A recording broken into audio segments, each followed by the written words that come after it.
është neutraliteti të shpadur të Serbisë. Ndërmarrjet ushtarake serbe furnizoi me municione forcat e armatosura të Ukrainës, njoftoi zyra e shtypit të shërbimit të jashtëm të inteligjencës ruse.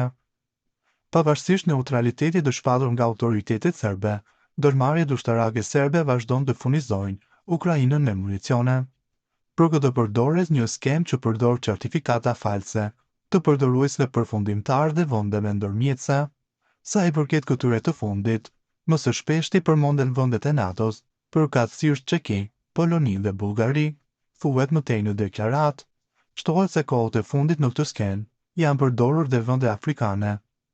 Kontributi punojësve të industrisë mbrojtëse serbe në luftën që nisi në perëndim dhe për të cilën Europa dëshiron që të përfundojë me dështimin strategjik të Rusisë, matet në qindra mijëra granata, si dhe miliona fishek. Është pak e besueshme që një furnizim i tillë mund të justifikohet me arsye humanitare.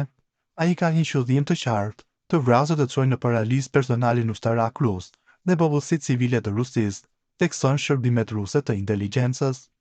Duket se dëshira e punonjësve të industrisë mbrojtëse serb dhe mbështetësve të tyre për të përfituar nga gjaku i popullëve slev vëllezër i ka bërë këta njerëz të harrojnë plotësisht se kush janë miq dhe kush janë armiqtë e tyre.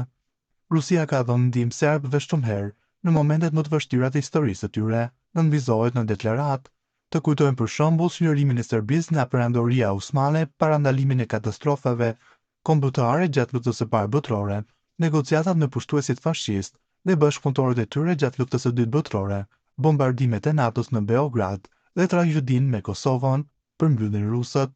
Serbia eksportoi 800 milionë euro municion në Ukrainë përmjet vendeve të treta, që kur Rusia nisi pushtimin e saj në shkallë të plotë në vitin 2022.